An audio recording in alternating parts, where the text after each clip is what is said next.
So you have about 11 people working in the Institute right now, and you're all really busy taking over these roles. Your sister, what's your sister doing now? Is she part of it? She is. My sister has done a book on, she actually published before I did, believe it or not, even though she's younger.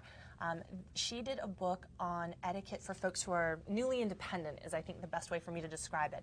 You're going to college for the first time. You're coming out of college, getting your job for the first time. You've got to deal with roommates and paying bills and who left the stinky cheese in the fridge and who did, who did this, and how do you suddenly be an independent adult? You're not living with mom and dad anymore, figuring out these relationships. And how to go about life in the real world, if you will. She did a great job with it. It's such a fun read. Oh, really? Okay, that's excellent to know. I wasn't familiar with that book. Yeah. That is really good. I wish I'd had that for my employees when I ran an IT company.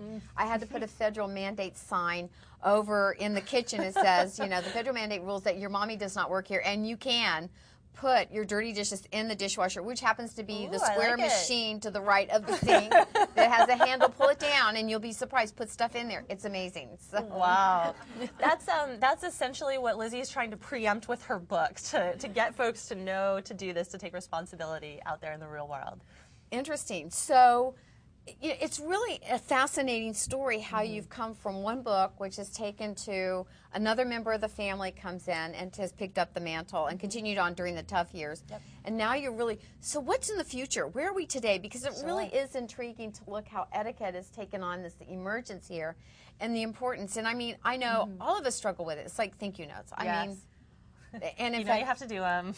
you do. You really do. Yeah. The books right now, we have over 20 that are out there. We have 5 public authors currently, myself and my sister, my dad Peter, my aunt Cindy Posenning, who I told you is the EDD with, she does all of our children's books, and my aunt Peggy, who is, I would say, still our sort of flagship spokesperson. I love getting to work with her. It's great. So we cover a lot of, think of life stages. Things that you might go through either in your life or then just different aspects of your life. So we cover social etiquette in our big book. Peggy did a book, really, really fun read. It's one of my favorites called Excuse Me, But I Was Next. And it's the top 100 questions that we get asked. It's Q&A format. It's not written with personal anecdotes, but it's not quite so much a reference book. You could read it through cover to cover. A lot of our books are shifting in that direction. We've got Essential Manners for Men by my dad. It was a New York Times bestseller. It's a huge sensation. It's a lot of fun. He is a guy, he gets it, and he writes to men, not to scold them, but to say, listen, I'm one of you, I get it, here's what's out there, here's how to navigate this world. A book on golf etiquette, playing through. Our wedding series has about 6 books. Our children's series goes through toddlers' books, elementary school, middle school, teenage years, and then my sister's book, and then a book for parenting, so that's a really neat set there. The kids' books are cute. They're, like picture books for the kids. And let's see, what am I forgetting? We've got business, and we also have one on manners for couples, and I think that's everything. So there's a bunch of different ranges. There is more coming. I have an entertaining book coming up soon that is really fun that my sister and I have co-written together. And then we're working on our big book of etiquette. This is a huge, massive publishing project that we've signed the contract, we're in the works. The publication date's not set yet, but that continues to go strong. So let me ask you this. So do you do research to find out what's etiquette, or is it the Post family that makes the rules for all of us that we have to live? I need to know. I need to know right now. It's a mix of both, and I'll tell you why. We don't just pull this out of thin air. We do a lot of research. Currently, right now, several different folks at the Institute, including my mom, for example, is not a public figure, but she works behind the scenes very, very hard for us. She's actually great. I wish she was a public figure, but she's not interested in the lifestyle of being up early and traveling so much, which is completely fine. I understand. But she does a lot of research for us. And then we also do, so calling up different institutions, for example. I overheard one of our interns recently calling up different cruise companies and asking, are people discouraged from shaking hands on cruises because of the possibility of spreading germs? I mean, this is how deeply we look into everything. And this book is hundreds of pages long. This would be one sentence somewhere in it. So we spend a lot of time doing the research to find out what's the norm out there, how are people behaving. So in part it's responding to what's real for people. We respond to the situations that really happen to you. That's the point of etiquette. Not to say Emily wrote something in 1922 and we have to stick by it forever and ever and we're done. That doesn't work. So we're listening to what people really go through. And then when there isn't a societal response to it, so say cell phones come up, or tweeting right now, Twitter is such a huge deal. How do we respond to it? I've done a ton of interviews on this lately. And in part, I make up the answers, but it's not like I pull it out of thin air. I start asking questions. If you're Twittering, is it an appropriate use of your time or of this technology? Well, if you're Twittering to let people know about an event that's coming up, something interesting that you just did, if it's social Twittering and people are signing up for it and want to hear about it, great, go for it. If you're a member of Congress and the President of the United States is giving one of his addresses in the chamber of the House, should you maybe be paying attention to him instead of Twittering? Probably. That's your job. That's who you're scheduled to be with. And so then it becomes a question of respect, which is something that I talk a lot about in my business. And I just start asking those questions. I do this all the time, so it gets easy. And then situationally, the right answer starts to unfold. The answer that's best for everybody, that's the most considerate and respectful and honest answer for everyone starts to become very apparent.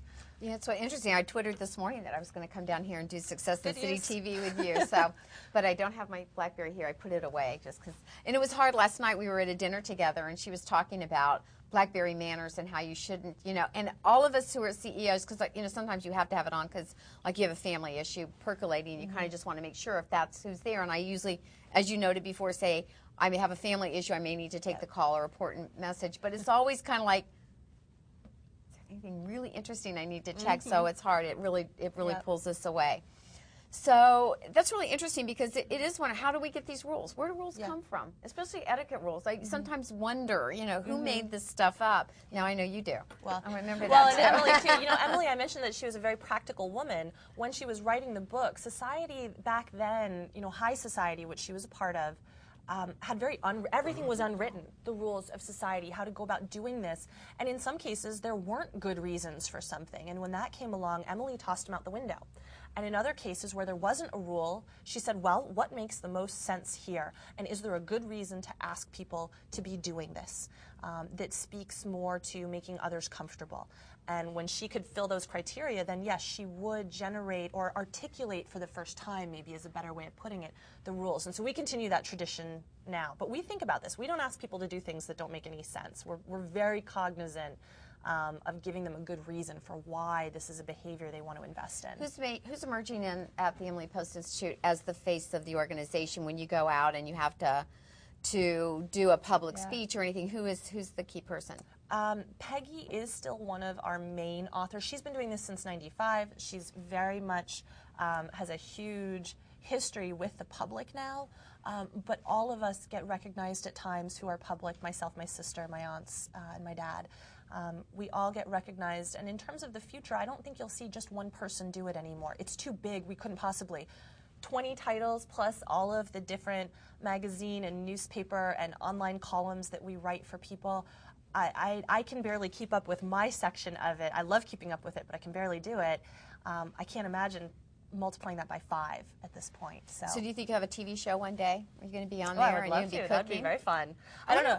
It'd be interesting to see how do you have an etiquette everyday TV show. It's like having your mom with you every day telling you what you're doing wrong. It's interesting. I could see it being a type of advice show where it's not just etiquette, because so much of what I do is etiquette, but let's face it, the framework that I ask these questions about when I give advice can often translate to giving good advice outside of etiquette too. So that's the way that I could see it generating, but just straight up etiquette, not sure we have a show there yet. But if anybody is interested, let me know, please. Okay, well maybe we can do something on Success in the City TV. Yeah. So I wanted to invite, we've got people, if you've got questions, hold your cards up and we'll have somebody pick them up and they'll bring them up here. So let me ask you this. You mentioned earlier some of the top questions you get, like the 100. So what are some of the top 2 you can think of questions that you get? Some of the top questions that I'll get are often about weddings. When do I need to give a gift at a wedding? At the shower, at the wedding, if I go, if I don't go. People will also ask a lot of questions, whether it's weddings or not, about how much money to spend on a gift, what situations they might need to be writing a thank you note for. In business, people will often want to know how to conduct an interview well. What do I need to know? Especially right now, I'm getting this question an awful lot. The one I'm getting all the time right now is about layoffs. How do I behave if a friend has been laid off? If it's a coworker, that's a kind of different, little bit of a different relationship if a coworker is being laid off. If you yourself are laid off, how do you answer questions about it right now? So I'm getting a lot of that. That's the number one right now. Interesting. Yeah, and I would think that that would be really pertinent. And what are you telling people? Because this is such a painful time. Sure. Be supportive of those in your life, but follow their lead. You can open the door to this conversation, but don't force people to be doing it. And know what you can offer, too. Don't say, well, come by my office and we'll get you set up with all kinds of interviews with people, introduce you to everyone, if you're not prepared to follow up with it.